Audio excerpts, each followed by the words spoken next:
Good morning everyone. Good morning. എല്ലാവർക്കും സുഖമൊക്കെ ആണെന്ന് എല്ലാവരും സന്തോഷമായിട്ടൊക്കെ ഇരിക്കുന്നോ? ഓക്കെ, ഞാൻ സുഖമാണ്. നമ്മൾ കഴിഞ്ഞ ക്ലാസ്സിൽ പഠിച്ചതൊക്കെ ഓർമ്മയുണ്ട് എല്ലാവർക്കും? കഴിഞ്ഞ ചാപ്റ്ററെല്ലാം നമ്മൾ ഫിനിഷ് ചെയ്ത് മാക്സിമം ക്വസ്റ്റ്യൻസ് എല്ലാം വർക്ക്ഔട്ട് ചെയ്തു. നമ്മളിപ്പോൾ അടുത്ത ചാപ്റ്ററിലേക്ക് കിടക്കാമെന്ന് പറഞ്ഞിട്ടാണ് നമ്മൾ ലാസ്റ്റ് പോയത്. അതിന്റെ പേരൊക്കെ നമ്മൾ പറഞ്ഞായിരുന്നു, വർക്ക്, എനർജി ആൻഡ് പവർ എന്നൊക്കെ ഉള്ളത് അല്ലേ? Okay, without wasting time we can start. So, I welcome you, all my students, to my beautiful session. So, today we are going to discuss a simple and powerful chapter. It is a very important chapter for your competitive exam. The chapter name, Work, Energy and Power. ഇവിടെ ഈ നമ്മൾ physics പഠിക്കുമ്പോൾ നമ്മൾ പറയുന്ന ഒരു കാര്യം, +1 ആദ്യത്തെ first volume അല്ലെങ്കിൽ സെക്കൻഡ് വോളിയം അല്ലെങ്കിൽ +1 ഫിസിക്സ് ഫുൾ, അതാണ് ഫിസിക്സിന്റെ base, mechanics part of physics. അതിനകത്തൊരു ഇമ്പോർട്ടൻറ്റ് ടോപ്പിക്കാണ്. അതിനകത്തൊരു ഹാർട്ട് എന്ന് പറയും ഫിസിക്സിന്റെ. അങ്ങനെയുള്ളൊരു പോർഷനാണ് വർക്ക്, എനർജി, പവർ. ഈ കൺസെപ്റ്റ്, നമ്മൾ ഇവിടെ പഠിക്കുന്ന കൺസെപ്റ്റുകൾ ഫിസിക്സിന്റെ ഓൾ ഓവർ ഫാബ്രിക്കാണ്. എല്ലായിടത്തും നമ്മൾ എഴുതും. അതല്ലാണ്ട് നമുക്ക് അത് വെച്ച് നമുക്ക് എങ്ങനെ വേണേലും അതിനെ ടെസ്റ്റ് ചെയ്ത് നമുക്ക് പല രീതിയിൽ ക്വസ്റ്റ്യൻ ചോദിക്കാം. പലയിടത്ത് പല പല പല ടോപ്പിക്കുകളിൽ നമുക്കിത് അപ്ലൈ ചെയ്യണം. അപ്പൊ ആ രീതിയിൽ നമ്മൾ ഈ ചാപ്റ്റർ പഠിച്ചേ പറ്റത്തുള്ളൂ. ഈ ചാപ്റ്റർ എന്നല്ല, ആദ്യത്തെ ഒരു 5-6 ചാപ്റ്റർ ആ രീതിയിൽ നമ്മൾ ഡെപ്ത് മനസ്സിലാക്കി തന്നെ പഠിക്കും. കേട്ടല്ലോ? അപ്പൊ നമുക്ക് തുടങ്ങാം. So welcome. നമുക്കിനി കുറച്ച് ഫിസിക്സ് പഠിക്കാം അല്ലേ? അതായിരുന്നു നമ്മുടെ അൾട്ടിമേറ്റ് ഡയലോഗ്. നമ്മുടെ ലക്ഷ്യം എന്താണ്? ഫിസിക്സ് പഠിക്കുക എന്നുള്ളത്. സോ ഇന്നത്തെ നമ്മുടെ ടോപ്പിക് എന്താ? Work, energy and power. Work, energy and power. So first we R starting with work. നമ്മുടെ ആദ്യത്തെ പേരാണ് work. Then we will study about energy. Then we will study about power. Then what is the relation between these all quantities? അപ്പൊ നിങ്ങൾ പറഞ്ഞു, എന്താണ് work? നിങ്ങൾ രാവിലെ എഴുന്നേൽക്കുന്നു, സ്കൂളിൽ വരുന്നു, പഠിക്കുന്നു, അല്ലെങ്കിൽ കോച്ചിങ് സെന്ററിൽ വരുന്നു, പഠിക്കുന്നു, വീണ്ടും തിരിച്ചു പോകുന്നു, നിങ്ങൾ ടയേർഡാകുന്നു, വീണ്ടും നിങ്ങൾ ഫുഡ് കഴിക്കുന്ന, എനർജി വരുന്നു. അതെല്ലാം വർക്കുകളാണ്. അതെല്ലാം നമ്മുടെ ഒരു സൈക്കോളജിക്കൽ പോയിന്റ് ഓഫ് വ്യൂവിൽ അതെല്ലാം വർക്കുകളാണ്. പക്ഷെ നമുക്ക് എന്താണ്, സയൻസിനെ പറ്റിയാണ് പഠിക്കേണ്ടത്. നമ്മൾ വർക്ക് പഠിക്കുന്നത് എവിടെ? ഫിസിക്സിലാണ്, അല്ലാണ്ട് ആ സബ്ജക്റ്റിലല്ല. അപ്പൊ നമ്മൾ ഫിസിക്സിൽ വർക്ക് എന്ന് പഠിക്കുമ്പോൾ വർക്കിന് അങ്ങനെ നമുക്ക് പറയാൻ പറ്റില്ല, ഞാൻ ഇന്ന് ഒരുപാട് വർക്ക് ചെയ്തതുകൊണ്ട് ഞാൻ ടയർഡാണ്. നമ്മൾ ഫിസിക്സിന് കുറച്ചും കൂടി ബ്യൂട്ടിഫുൾ ഡെഫിനേഷൻ കൊടുക്കാൻ പോകും വർക്ക് എന്നുള്ളതിന്. ഫിസിക്സിൽ നമ്മൾ വർക്ക് എന്നുള്ളതിന് ബ്യൂട്ടിഫുൾ ഡെഫിനേഷൻ കൊടുക്കാൻ പോവുകയാണ്. അത് മാത്തമാറ്റിക്സിന്റെ സഹായത്തോടെ നമ്മൾ വർക്ക് എന്ന് പറയുന്നത് ഞാൻ ഡിഫൈൻ ചെയ്യാൻ പോകുന്നത് അല്ലേ? Force dot displacement, dot product of force and displacement. And the meaning എന്താണെന്ന് വെച്ചാൽ, I have an object with mass here. എനിക്കൊരു വണ്ടിയുണ്ട്. ആ വണ്ടിയുടെ മാസം പറഞ്ഞാൽ ആ വണ്ടിയുടെ മാസം ഞാൻ ഇങ്ങനെ കെട്ടി വരിക. ഈ ഡയറക്ഷനാണ് ഫോഴ്സ് ആക്ട് ചെയ്യുന്നത്. അപ്പോൾ ബേസിക്കലി ഇതെന്ത് ചെയ്യും? ഫ്രണ്ടിലോട്ട് ഇങ്ങനെ മൂവ് ചെയ്യും. ഇതിനൊരു ഡിസ്പ്ലേസ്മെന്റ് ഉണ്ടായി. Then work done by this force, work done by this applied force, I can define as dot product of force and displacement. Dot product of force and displacement. Clear ആണോ? First simple definition clear ആണോ? Work done is a dot product of force and displacement. It is a scalar quantity. നിങ്ങൾക്ക് എല്ലാം അറിയാം. Scalar quantity. Then what is the unit of this? Force unit Newton meter. Newton meter. അതിനെയാണ് നമ്മൾ joule എന്നും പറയാറുണ്ട്. Force displacement അതിനെ joule എന്നും പറയാറുണ്ട്. ക്ലിയർ ആയോ? നമ്മൾ ഓക്കെ, ഇത്രയും നിങ്ങൾ സ്കൂളിൽ പഠിച്ചിട്ടുണ്ട്. പക്ഷെ നമ്മൾ ഈ ഒരു കോമ്പറ്റേറ്റീവ് പോയിന്റ് ഓഫ് വ്യൂ പഠിക്കുമ്പോൾ ഈ ഡിസ്പ്ലേസ്മെന്റ് എന്താണ്, അല്ലെങ്കിൽ ഡോട്ട് കൊണ്ട് എന്താണ് മീൻ ചെയ്യുന്നത്, എന്തിന് ഡിസ്പ്ലേസ്മെന്റ് ആണ് നമ്മൾ എടുക്കുന്നത്? നമ്മൾ സ്കൂളിൽ ഈ ബോഡിയുടെ ഫുൾ മൂവ്മെന്റ് എന്നൊക്കെ പറയുന്നത്. ഓക്കെ, ബോഡിയുടെ ഫുൾ മൂവ്മെന്റ് നമുക്ക് ഒരു സ്മാൾ പോയിന്റ് ഒബ്ജക്റ്റിന്റെ കേസിലൊക്കെ നമുക്ക് എടുക്കാം. പക്ഷെ ഞാനിവിടെ പറയുന്നു ഡിസ്പ്ലേസ്മെന്റ് ഡി എസ് എന്ന് ഞാൻ റെപ്രസെന്റ് ചെയ്തിരിക്കുന്നത് displacement of the point, displacement of the point where the force is acting, displacement of the point where force is acting. Extended ബോഡീസിന്റെ കേസ് വരുമ്പോൾ ഈ ഒരു പോയിന്റാണ് നമുക്ക് ഏറ്റവും കൂടുതൽ ഉപയോഗപ്പെടുന്നത്. നമ്മൾ എന്താ എടുക്കണ്ടേ? Displacement ds is a displacement, ds is a displacement of the point where force is acting. Force act ചെയ്യുന്ന ഡിസ്പ്ലേസ്മെന്റ്, ഫോഴ്സ് ആക്ട് ചെയ്യുന്ന പോയിന്റിന്റെ ഡിസ്പ്ലേസ്മെന്റ്, അതാണ് നമ്മളിവിടെ കൺസിഡർ ചെയ്യുന്നത്. ക്ലിയർ ആയോ? ഫോഴ്സ് ആക്ട് ചെയ്യുന്ന ഡിസ്പ്ലേസ്മെന്റ്, ഫോഴ്സ് ആക്ട് ചെയ്യുന്ന പോയിന്റിന്റെ ഡിസ്പ്ലേസ്മെന്റ്. ഈ വർക്ക് ഡണ്ണിനെ ഞാൻ ഇവിടെ നിന്ന് രണ്ടായിട്ട് സ്പ്ലിറ്റ് ചെയ്യാൻ പോകും. വർക്ക് ഡണ്ണ് എനിക്ക് F dot D S or F D S cos theta എന്ന് എഴുതാം. ഒരു method F I can write as F cos theta D S. ഈ രണ്ട് മെത്തേഡ് ചെയ്താൽ ഫൈനൽ ആൻസർ സെയിം ആയിരിക്കും. പക്ഷെ നമ്മൾ ഇതിന് രണ്ട് മെത്തേഡ് പഠിക്കുന്നത് വെച്ചാൽ ചില സിറ്റുവേഷൻ നമുക്ക് കാണുമ്പോഴേ നമുക്ക് ഏതൊരു ഒരു മെത്തേഡിലോട്ട് റിസോൾവ് ചെയ്യാനായിരിക്കും എളുപ്പം, അല്ലെ? ചിലപ്പോൾ ഫോഴ്സിനെ റിസോൾവ് ചെയ്യാനായിരിക്കും എളുപ്പം, അല്ലെങ്കിൽ ഡിസ്പ്ലേസ്മെന്റിനെ റിസോൾവ് ചെയ്യാനായിരിക്കും എളുപ്പം. അതുകൊണ്ടാണ് ഞാൻ ഈ രണ്ട് മെത്തേഡ് നിങ്ങൾക്ക് പറഞ്ഞു തരുന്നത്. ഈ രണ്ട് മെത്തേഡ് നിങ്ങൾ നോക്കിയിട്ട് നിങ്ങൾക്ക് ഓരോ സിറ്റുവേഷൻ വരുമ്പോൾ എന്തിനെ റിസോൾവ് ചെയ്ത് കണ്ടുപിടിക്കാനാണ് എളുപ്പം എന്ന് നിങ്ങൾ അനലൈസ് ചെയ്യണം. കേട്ടല്ലോ? ഈ D S cos theta, what you mean by this D S cos theta? D S എന്ന് പറഞ്ഞാൽ ഡിസ്പ്ലേസ്മെന്റ് ആണ് ആ പോയിന്റിന്. ഡി എസ് കോസ് തീറ്റ എന്ന് വെച്ചാലോ, ഈ ഒരു എക്സാമ്പിൾ എടുത്തു. ഇതിന്റെ ഇടയ്ക്കുള്ള ആംഗിൾ തീറ്റ, ഇതിന്റെ ഇടയ്ക്കുള്ള ആംഗിൾ തീറ്റ ആണെങ്കിൽ എന്ത് വരും? D S cos theta. ഇത് ഡി എസ് കോസ് തീറ്റ ഈ ഡയറക്ഷനിൽ വരത്തില്ലേ? വരുമോ? അപ്പം ഈ ഡി എസ് കോസ് തീറ്റ എന്ന് പറയുന്നത് D S cos theta is a displacement of the point, displacement of the point along the direction of force. ഈ വേർഡ് കറക്റ്റ് ആയിട്ട് മനസ്സിലാവും. അപ്പോൾ D S cos theta means displacement of the point where the force is acting along the direction of force. ds cos theta, so displacement along the direction of force. Clear ആണോ? ഈ ഒരു first method clear ആണോ? Okay, clear. Second, ഞാൻ എന്തിനാണ് resolve ചെയ്തേക്കുന്നത്? എഫിനെയാണ് resolve ചെയ്തേക്കുന്നത്, അല്ലെ? ഇപ്പൊ ഞാൻ ഇവിടെ എഴുതിയത് F cos theta D S. What mean F cos theta D S? F cos theta into D S. ഈ F cos theta means component of force. ഈ എഫിനെ റിസോൾവ് ചെയ്യുമ്പോൾ എഫ് കോസ് തീറ്റ എന്ന് എഴുതില്ലേ? F cos theta D S, that is component of force along the direction of displacement. Right? F cos theta means component of force along the direction of force. F cos theta, component of force along the direction of displacement. എന്താണ് mistake വരുന്നത്? Students ഈ mistake നിങ്ങൾ എന്തുകൊണ്ട് point ചെയ്തില്ല? Direction of displacement. Clear ആയോ? ഈ രണ്ട് കേസും, ഈ രണ്ട് മെത്തേഡിൽ ഞാൻ എഴുതിയത് ക്ലിയർ ആണ്. നമുക്ക് ജനറലി വർക്കിന് എഫ് ഡോട്ട് ഡി എസ്, ഒരു ഫോഴ്സും ഒരു ഡിസ്പ്ലേസ്മെന്റും കൊണ്ട് തമ്മിലുള്ള ആംഗിൾ തീറ്റയാണെങ്കിൽ എനിക്ക് work F dot D S, അതിന് F D S cos theta എന്ന് എഴുതും. അങ്ങനെ എഴുതുന്നതിനെ തന്നെ എനിക്ക് രണ്ട് രീതിയിൽ എഴുതാം. ഒന്ന് F D S cos theta എന്ന് എഴുതാം, ഒന്ന് F cos theta D S എന്ന് എഴുതാം. ക്ലിയർ ആയോ? ഒരു ഡി എസ് കോസ് തീറ്റ എന്ന് പറയുന്നത് മീൻ ചെയ്യുന്നത് എന്താണ്? D S cos theta displacement along the direction of force. ആ പോയിന്റ് ഓഫ് ഒബ്ജക്റ്റ് അല്ലെങ്കിൽ ആ പോയിന്റിന്, ഫോഴ്സ് ആക്ട് ചെയ്യുന്ന പോയിന്റിന് ഫോഴ്സിന്റെ ഡയറക്ഷൻ ഉണ്ടാവുന്ന ഡിസ്പ്ലേസ്മെന്റ്, അതാണ് ഡി എസ് കോസ് തീറ്റ.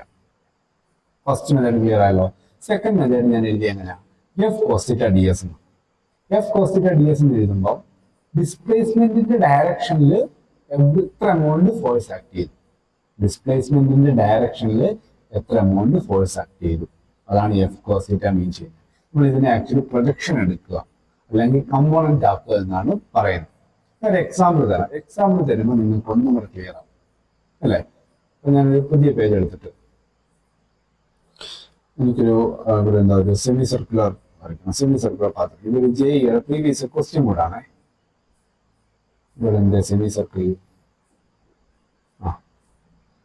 ആണല്ലോ. ഓക്കെ, ഇതിനൊന്ന് ടെസ്റ്റ് ചെയ്തേ.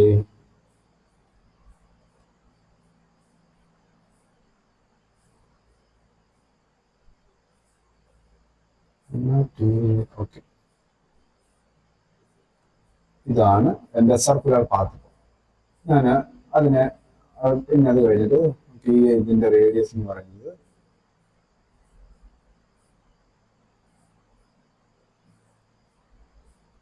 ഇതിനെ തമ്മിൽ കണക്ട് ചെയ്യുന്ന പാത്താണ്. ഓക്കെ, ഇത് റേഡിയസ് ഒക്കെയാണ്.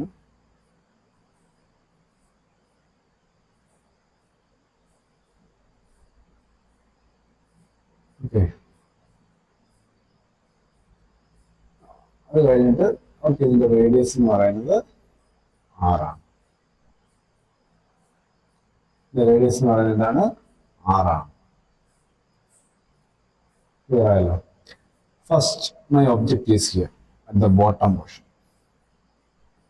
എനിക്കൊരു ഫോഴ്സ് ഉണ്ട്. ആ ഫോഴ്സിന്റെ പ്രത്യേകത എന്ന് വെച്ചാൽ നീ എവിടെ ഒബ്ജക്റ്റ് വെച്ചാലും ഹൊറിസോണ്ടലായിട്ട് ആക്ട് ചെയ്തു.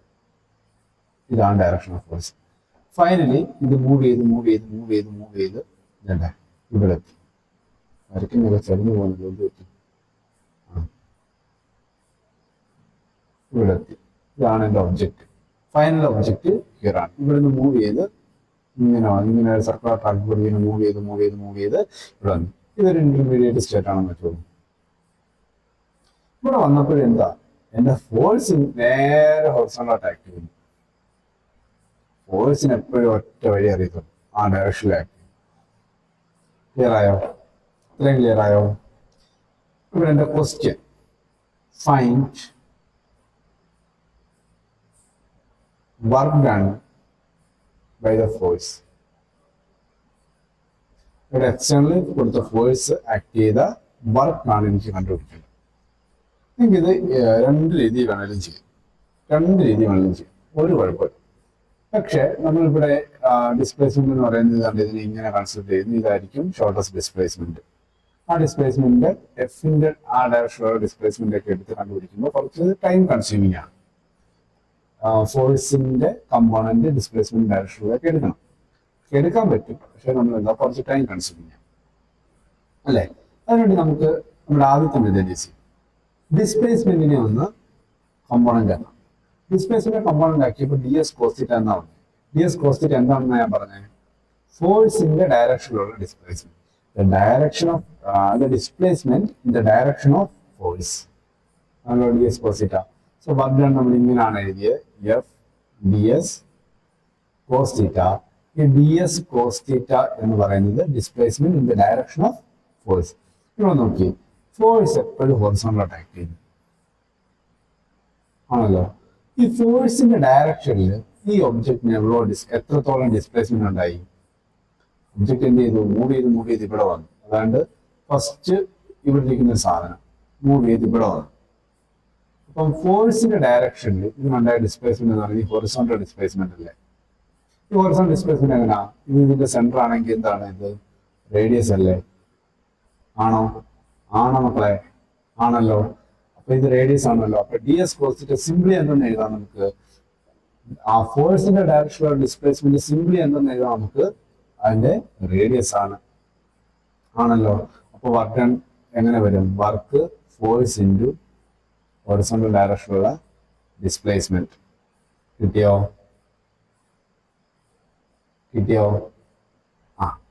തീറ്റ എന്ന് പറയുന്നത് angle between force and displacement ആണ്. അതുകൊണ്ടാണ് നമ്മൾ പ്രൊജക്ഷൻ വെക്കുമ്പോൾ അങ്ങനെ വരുന്നത്. ഇത്രയും ക്ലിയർ ആയ നിങ്ങൾക്ക്? ക്ലിയർ ആയെങ്കിൽ ഒരു കൺസെപ്റ്റ് അല്ലെങ്കിൽ ഒരു സ്മൈലി ഇട്ടേ. ഒന്നുമില്ല, നമ്മൾ ഒന്നേ നോക്കേണ്ടത് ഫോഴ്സിനെ റിസോൾവ് ചെയ്ത് ഈസി ആയിട്ട് ഡിസ്പ്ലേസ്മെന്റ് ഡയറക്ഷൻ എടുക്കാൻ പറ്റും. ഇല്ലെന്നുണ്ടെങ്കിൽ ഡിസ്പ്ലേസ്മെന്റിനെ കമ്പോണന്റ് ചെയ്ത് ഫോഴ്സിന്റെ ഡയറക്ഷൻ കിട്ടുന്നുണ്ടോ. Yeah okay, good good. എല്ലാവർക്കും മനസ്സിലായിട്ടുണ്ട്, എല്ലാവരും ഇമേജ് ചെയ്യുന്നുണ്ട്. Okay, thank you. ഈ ഒരു ഐഡിയ ക്ലിയർ ആണെങ്കിൽ നമുക്ക് ഈ വർക്കിന്റെ കുറച്ച് ക്വസ്റ്റ്യൻസ് ഒക്കെ നമുക്ക് ഈസി ആയിട്ട് ചെയ്യാൻ പറ്റും. ഇത് ഈ ക്വസ്റ്റ്യൻ ശരിക്കും ഇങ്ങനെയല്ല, ഈ സർക്കുലർ പാത്തിന് ഒരു നേരെ മേലോട്ട് വെച്ചാണ് ജെയ്ക്ക് ചോദിച്ചത്. അത് നമ്മൾ പ്രോബ്ലം ഡിസ്കസ് ചെയ്യുമ്പോൾ ചെയ്യും. ഞാൻ ഇതിനെ ഒന്നും കൂടെ ഒന്ന് മോഡിഫൈ ചെയ്യുവാണ്. ഈ ഒരു പ്രോബ്ലത്തിന് ഒന്നും കൂടെ ഒന്ന് മോഡിഫൈ ചെയ്തിട്ട് ഇപ്പൊ സിമിലർ എനിക്കൊരു സർക്കുലർ പാത്ത് ഉണ്ട്. ഈ നമ്മൾ ഈ വർക്കിനകത്ത് ഡിസ്പ്ലേസ്മെന്റ് ഒരിക്കലും നമ്മൾ പഠിച്ച ഈ അതിന്റെ ഡിസ്പ്ലേസ്മെന്റായിട്ട് കമ്പയർ ചെയ്യല്ലേ, അത് വ്യത്യാസമുണ്ട്. ഈ നമ്മൾ ഇനിഷ്യൽ ആൻഡ് ഫൈനൽ പൊസിഷൻ ആ ഡിസ്പ്ലേസ്മെന്റുമായിട്ട് ഇച്ചിരി വ്യത്യാസമുണ്ട്. ആ ഡയറക്ഷണൽ ഡിസ്പ്ലേസ്മെന്റ് ആണ് നമുക്ക് വേണ്ടത്. അതുകൊണ്ട് അതുമായിട്ട് അത് ഇതും കൂടെ ക്ലാഷ് ആകും. കൈനമാറ്റിക്സ് പഠിക്കുന്നുണ്ട്, അത് വേറെയാണ്, വേറെയല്ല, തമ്മിൽ ചെറിയ വ്യത്യാസം.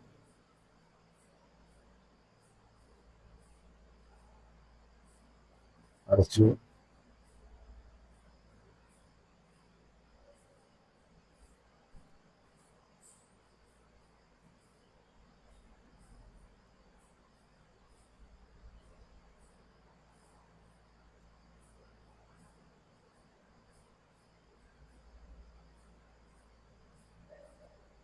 ഡിസ്പ്ലേസ്മെന്റ് എന്താണ്? ഓക്കെ, റേഡിയസ് എന്താണ്? 6. ഇവിടെ ഇപ്പൊ എന്റെ ഒബ്ജക്റ്റ് കണ്ട കറക്റ്റ് ഡൗൺ പോർഷൻ ഇരിപ്പുണ്ട്. ഒരു പ്രശ്നമുണ്ട്, എന്റെ നേരത്തെ ഉള്ള ഫോഴ്സ് എപ്പോഴും ഹൊറിസോണ്ടൽ ആക്ട് ചെയ്യും. പക്ഷെ ഇപ്പൊ അങ്ങനെയല്ല. ഇപ്പം ഈ ഫോഴ്സിന്റെ ഡയറക്ഷൻ മാറുന്നു ആണല്ലോ, ഫോഴ്സിന്റെ ഡയറക്ഷൻ ചേഞ്ച് ആവുന്നുണ്ട്. എല്ലാ പോയിന്റിലും ഫോഴ്സ് ടാൻജൻഷ്യലായിട്ട് ആക്ട് ചെയ്യും. എല്ലാ പോയിന്റിലും ഫോഴ്സ് ടാൻജൻഷ്യലായിട്ട് ആക്ട് ചെയ്യും. ഇവിടെ വരുമ്പോൾ എന്റെ ഫോഴ്സ് ഇങ്ങനെ ആക്ട് ചെയ്യും. ഇവിടെ വരുമ്പോൾ എന്റെ ഫോഴ്സ് ഇതിന് ടാൻജൻഷ്യലായിട്ട് ആക്ട് ചെയ്യും. അതുപോലെ ഇവിടെ വരുമ്പോൾ എന്റെ ഫോഴ്സ് എന്ത് ചെയ്യും? ഇതിന് ടാൻജൻഷ്യലായിട്ട് ആക്ട് ചെയ്യുമ്പോൾ നേരെ മുമ്പോട്ട് വരും. ക്ലിയർ ആയോ മക്കളെ? എല്ലാ പോയിന്റിലും force tangential. Here our case, force is acting tangential. Force is acting tangential. അതാണ് നമ്മുടെ കേസ്. അപ്പൊ അങ്ങനെ വരുമ്പോൾ എന്ത് ചെയ്യണം? നമുക്കറിയാവുന്ന ഇക്വേഷൻ എന്താ? Work done is equal to F ds cos theta. F ds cos theta. ds displacement of the component along the direction, right? ഇവിടെ ഈ ഒബ്ജക്റ്റിന് ഫോഴ്സിന്റെ ഡയറക്ഷനിൽ എത്രത്തോളം ഡിസ്പ്ലേസ്മെന്റ് ഉണ്ടോ നോക്കണം. ഫോഴ്സിന്റെ ഡയറക്ഷനിൽ എത്രത്തോളം ഡിസ്പ്ലേസ്മെന്റ് ഉണ്ട്. അതങ്ങനെ ഓരോ ഡയറക്ഷൻ മാറുന്നുണ്ടെങ്കിലും ഫോഴ്സ് എവറി സെക്കൻഡ് ഡയറക്ഷൻ മാറുന്നു. ടാൻജൻഷ്യലാണ് ആക്ട് ചെയ്യുന്നത്. മാറുന്നുണ്ടെങ്കിലും ഇവിടെ വരുമ്പോൾ ഡിസ്പ്ലേസ്മെന്റ് ഇങ്ങോട്ടാണ്, ഫോഴ്സ് അങ്ങോട്ടാണ്, അല്ലേ? ഞാൻ വേറെ കാൽക്കുലേഷൻ നോക്കി. ഈ ഒരു പോയിന്റ് വരുമ്പോൾ എന്താ? ഇവിടുന്ന് ഡിസ്പ്ലേസ്മെന്റ് ഇങ്ങോട്ട് വന്നു, ഇവിടെ വന്ന് ഡിസ്പ്ലേസ്മെന്റ് ഇങ്ങോട്ട് വന്നു, ഇവിടെ വന്ന് ഡിസ്പ്ലേസ്മെന്റ് ഇങ്ങോട്ട് വന്നു, ഇവിടുന്ന് ഡിസ്പ്ലേസ്മെന്റ് ഇങ്ങോട്ട് വന്നു. എപ്പോഴും theta angle between force and displacement should be 0 degree. Clear ആയോ?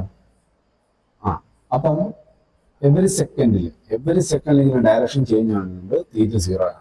അപ്പം ഈ ഫോഴ്സിന്റെ ഡയറക്ഷനിൽ ഈ ഒബ്ജക്റ്റ് എത്രത്തോളം മൂവ് ചെയ്യുന്നു? ഫോഴ്സിന്റെ ഡയറക്ഷൻ ഇനിഷ്യൽ ഫൈനൽ പോയിന്റ് അല്ല നോക്കണ്ടേ. ഇനിഷ്യൽ ഫൈനൽ പോയിന്റ് നോക്കിയാൽ മിസ്റ്റേക്ക് വരും. അതിന് പകരം നമ്മൾ നോക്കണ്ടേ ഫോഴ്സിന്റെ ഡയറക്ഷനിൽ ഉള്ള ഡിസ്പ്ലേസ്മെന്റ്. എവറി ഡയറക്ഷനിലും ഫോഴ്സ് ചേഞ്ച് ചെയ്യുന്നു. അപ്പോഴും ഡിസ്പ്ലേസ്മെന്റ് മേക്കിംഗ് ആംഗിൾ 0 ആയി. അപ്പം ഈ ഒരു പാത്ത് തന്നെയല്ലേ ഇതിന്റെ ഡിസ്പ്ലേസ്മെന്റ് എന്ന് പറയുന്നത്? ഫോഴ്സിന്റെ ഡയറക്ഷനിലുള്ള ഡിസ്പ്ലേസ്മെന്റ് ആണല്ലോ circular path. Half of this circular path, അതാണ് ഫോഴ്സിന്റെ ഡയറക്ഷനിലുള്ള ഡിസ്പ്ലേസ്മെന്റ്. അതിന് എനിക്ക് എങ്ങനെ എഴുതാൻ പറ്റും? 2πr എടുത്ത ടോട്ടൽ സർക്കിൾ വരും, πr എടുത്ത ഹാഫ് വരും, πr/2 എടുക്കണം. ക്ലിയർ ആയോ? അപ്പോൾ വർക്ക് എന്ത് വരും? ഫോഴ്സ് ഉണ്ട്, displacement along the direction of force. ഈ ഫോഴ്സിന്റെ ഡയറക്ഷനിലുള്ള ഡിസ്പ്ലേസ്മെന്റ് എന്താണ്? πr/2 വരും. ഇതാണ് ഇതിന്റെ ആൻസർ. സിമ്പിൾ ആയിട്ട് കിട്ടിയോ? ഇനി അതെല്ലാം നിങ്ങൾ മറ്റു രീതിയിൽ കണ്ടുപിടിക്കാനാണെങ്കിൽ എന്താ? ഫൈൻ പൊസിഷൻ എടുത്തു, ഡിസ്പ്ലേസ്മെന്റ് ഒക്കെ വരച്ചു. ഈ ആംഗിൾ ഓരോ ഇൻസ്റ്റന്റിലെ കണ്ടുപിടിക്കണം. ഇൻസ്റ്റന്റിലെ കണ്ടുപിടിച്ചിട്ട് തീറ്റയൊക്കെ ഫോം ചെയ്യണം. അതിന് ട്രയാങ്കിളിന്റെ കുറച്ച് ഫോർമുല യൂസ് ചെയ്യും. ഇത് സിമ്പിൾ ആയിട്ട് ഡി എസ് കോസിറ്റ എന്ന് പറഞ്ഞാൽ എന്താ, ഫോഴ്സിന്റെ ഡയറക്ഷനുള്ള ഡിസ്റ്റൻസ്. ഇവിടെ എന്താണ് ഡി എസ് കോസ് 0 ആണ് എന്ന് വെച്ചാൽ കമ്പൗണ്ട് എടുക്കുമ്പോൾ ഫോഴ്സ് പാർട്ടിക്കിൾ മൂവ് ചെയ്യുന്ന ഈ ഡയറക്ഷനിൽ തന്നെയാണ് ഫോഴ്സ് ആക്ട് ചെയ്യുന്നത്. പാർട്ടിക്കിൾ മൂവ് ചെയ്യുന്ന ഈ ഡയറക്ഷനിൽ തന്നെയാണ് ഇതിന്റെ ഡിസ്പ്ലേസ്മെന്റ് ആ ഫോഴ്സ് ആക്ട് ചെയ്യുന്നത്. അപ്പൊ എന്താണ്, ആ ഒരു സർക്കുലർ പാത്തിൽ നിന്ന് നമുക്ക് അതിന്റെ ഡിസ്പ്ലേസ്മെന്റ് ആയിട്ട് എടുക്കാം. ക്ലിയർ ആയോ നമുക്ക് ഇത്രയും? Clear up to here? നിങ്ങൾക്ക് ഇതുവരെ ഉള്ളതിൽ എന്തെങ്കിലും ഡൗട്ട് ഉണ്ടെങ്കിൽ ഇപ്പൊ ചോദിക്കാം. എന്തെങ്കിലും ഡൗട്ട് ഉണ്ടോ? എന്തേലും ഇതിന് മുമ്പ് പഠിപ്പിച്ചത് അല്ലെങ്കിൽ ഇതിലായാലും എന്തെങ്കിലും ഡൗട്ട് ഉണ്ടെങ്കിൽ നമുക്ക് ഇപ്പൊ ചോദിക്കാവേ.